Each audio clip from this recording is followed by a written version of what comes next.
Pendant ce temps, au Slenderman Shop. Point de vue Slenderman. J'étais en train de lire le journal et de boire mon café du soir. L'ambiance était calme. J'ai doucement penché ma tête sur le côté pour voir Jane avec Kate en train de jouer aux cartes. Kate est un de mes proxys, des sortes de mandataires. Ils exécutent mes ordres. Sauf Kate, car oui, contrairement à Masky et à deux autres proxys qui sont Ozzy, un garçon avec un sweat à capuche, et Titi Toby, un gamin complètement énervant, Kate me déteste, car je l'ai transformée en proxy pour qu'elle tue 2 gêneurs. Et ces 2 gêneurs étaient ses amis, évidemment. Elle est nouvelle dans mon manoir, ainsi que Jeff the Killer, qui vient d'arriver, ainsi que cette fameuse Jane. Jeff est un serial killer devenu fou suite à des blessures au visage. Il a brûlé ses paupières et s'est taillé un sourire de l'ange. Et Jane est une de ses, entre guillemets, victimes. Jeff a tué ses parents et l'a défiguré. Elle cherche vengeance, mais comme je l'ai dit, pas de bagarre dans ce manoir, tout se règle à l'extérieur. Brusquement, j'entendis quelqu'un toquer à la porte. Je me suis levée et j'ai ouvert la porte. C'était mes frères, Offenderman le délinquant, Splendor mon opposé. Il a un visage et un costume très coloré. Et enfin Trenderman, un fou de la fiction.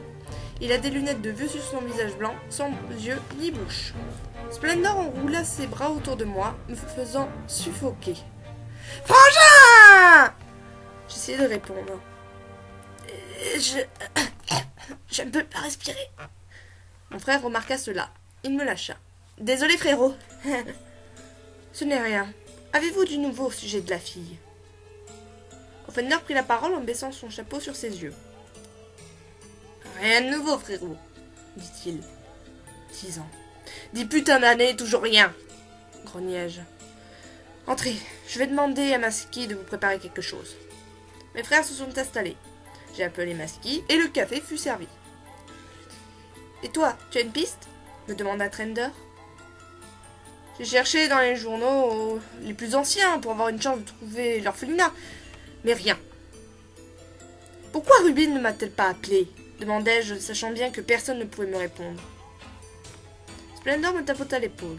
Hé, Slendy, on va retrouver Diane, ne t'en fais pas. Je l'espère, dis-je avec un peu de tristesse. Je me demande pourquoi Frédéric Harper n'est pas sorti de la maison.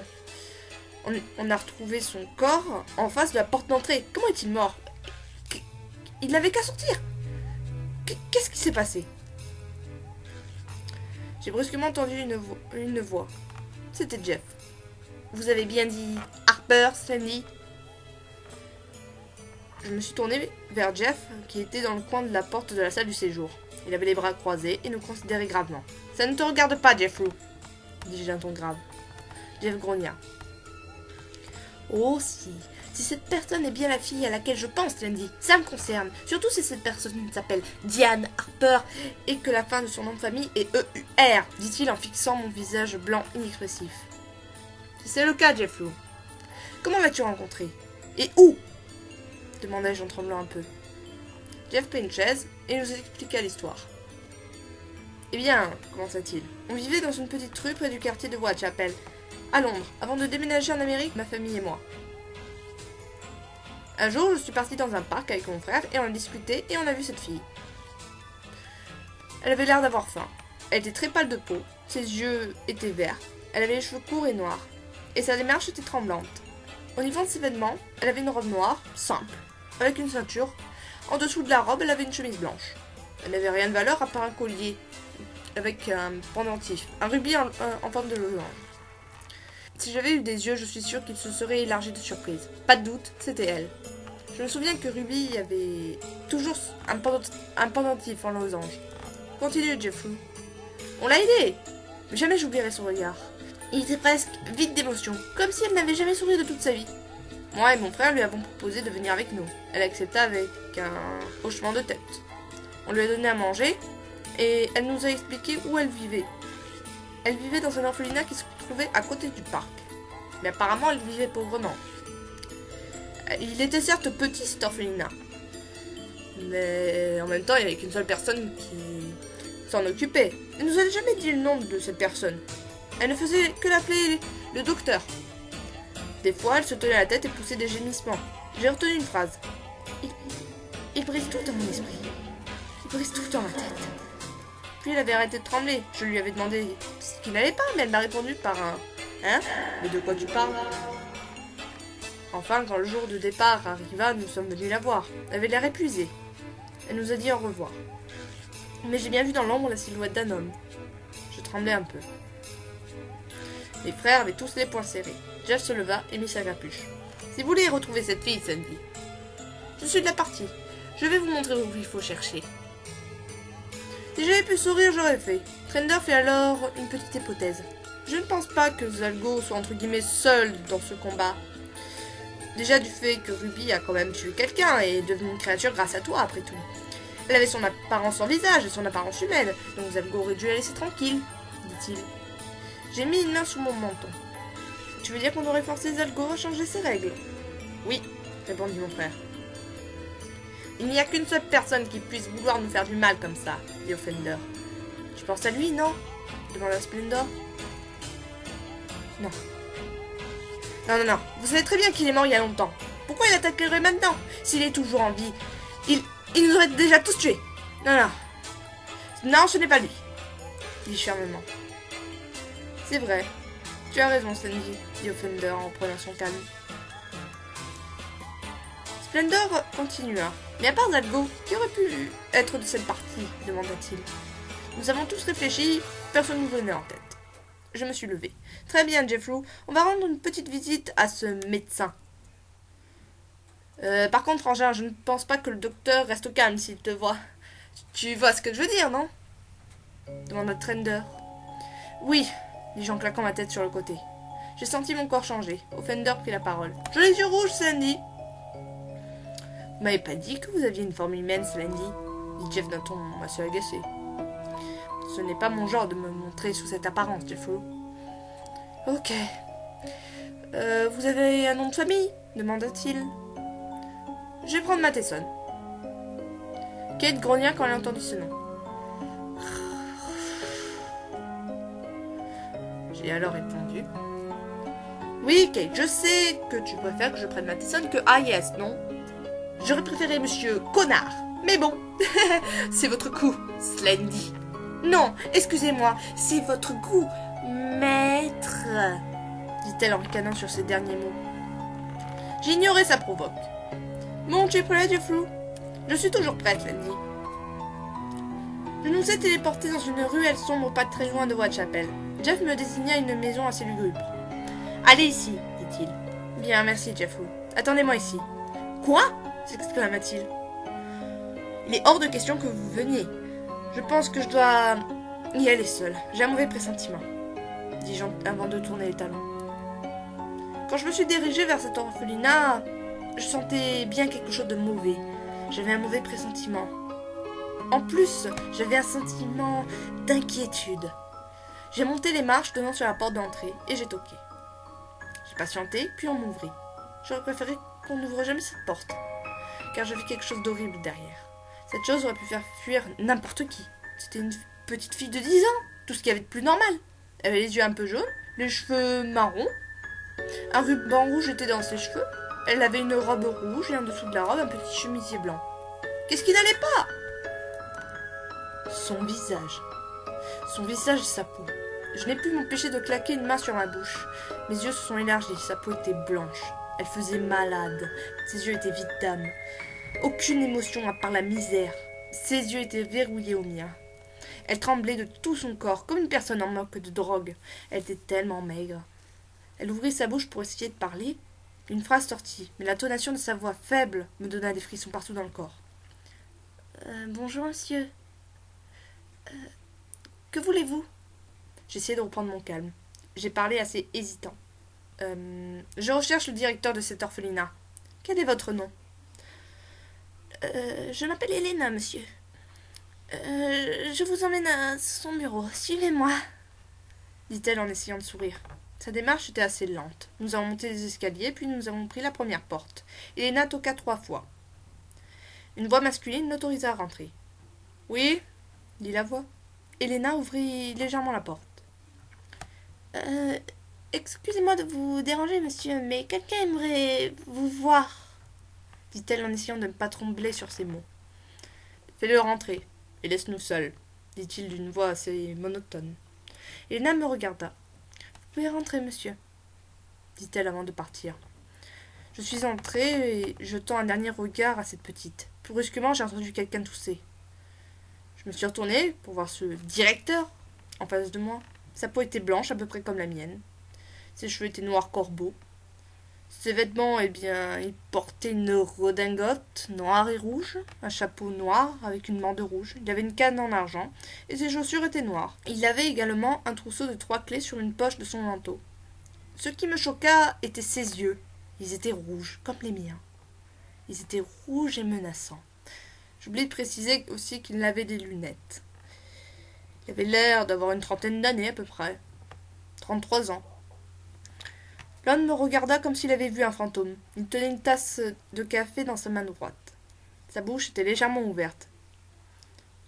Après quelques minutes, il sembla reprendre son calme. « Bonjour, monsieur, dit-il d'une voix claire. « Bonjour, je me présente, je suis Sébastien Matheson. »« Eh bien, enchanté, je suis le docteur Walter Keller et je suis également le directeur de cet orphelinat. Puis-je vous offrir un café ?» Il était louche sur sa demande. Ses yeux représentaient la malice. Il n'était pas digne de confiance. Je commençais vraiment à m'inquiéter pour Diane. Je préférais refuser ce café. Non, merci, je ne veux pas m'interposer. Je n'en ai pas pour longtemps. Je veux juste vous poser une petite question, puis vous laisser travailler tranquillement. J'insiste, dit-il malicieux. Vous pouvez prendre place. Il désigna un petit canapé avec une table et autour quelques sièges. Et à côté de ces sièges, il y avait une plante d'intérieur.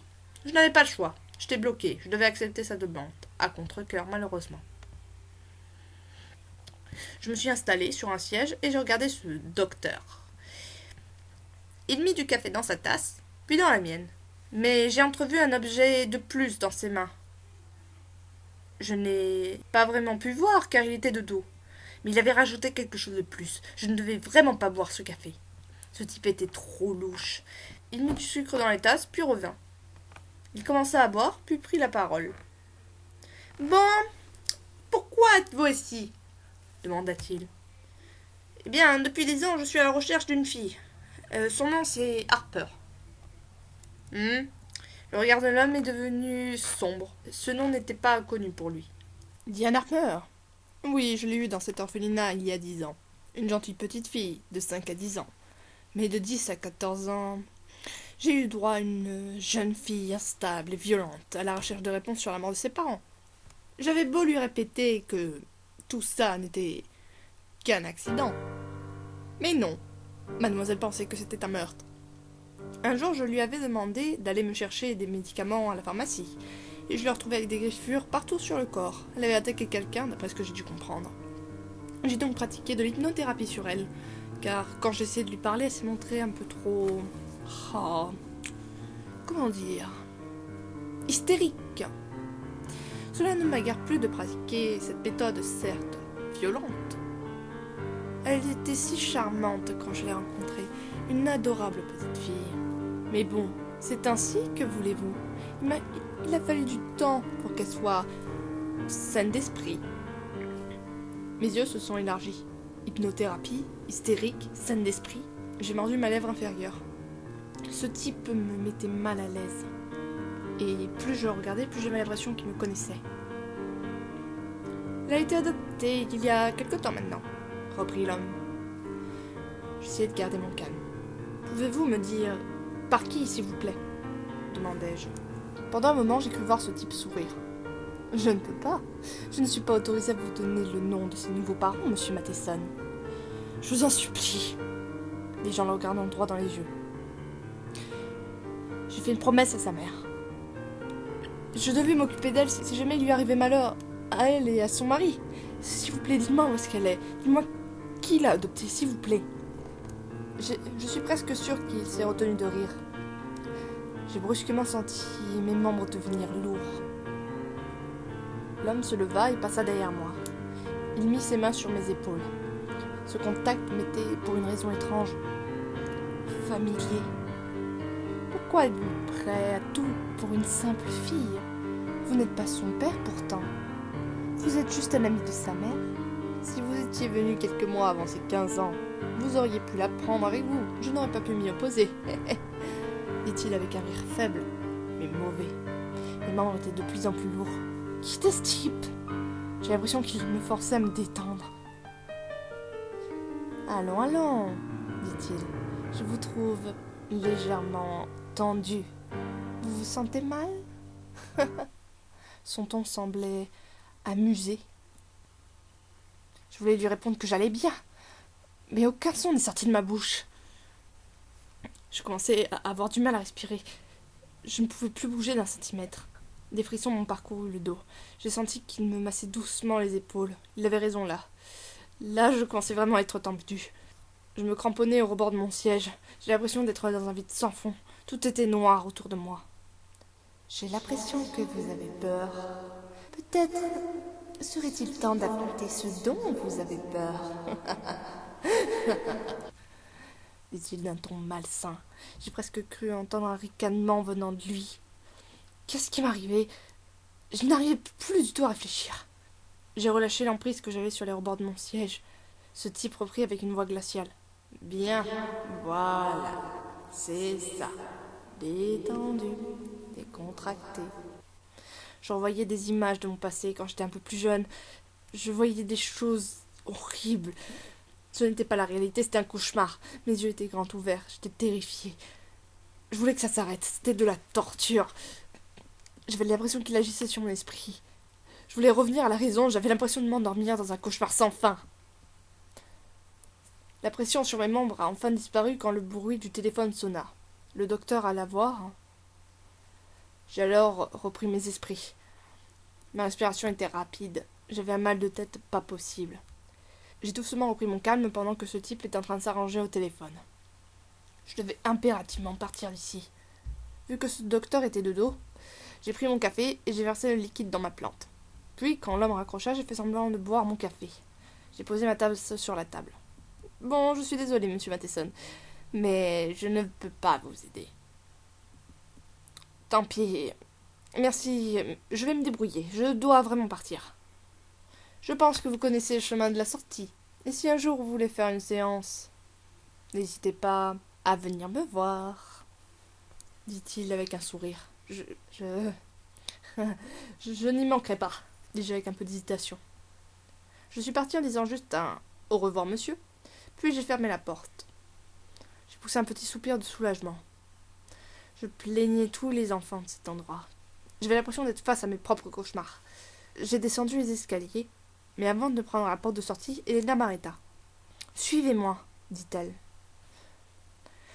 Je l'ai suivie. Sa démarche était lourde cette fois, et un peu plus rapide, comme si elle était en colère.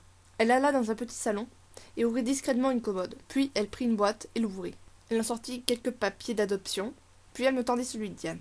Le docteur est un parfait menteur. De plus, Diane avait marmonné des choses sur vous dans son sommeil. Je lui dois bien ça.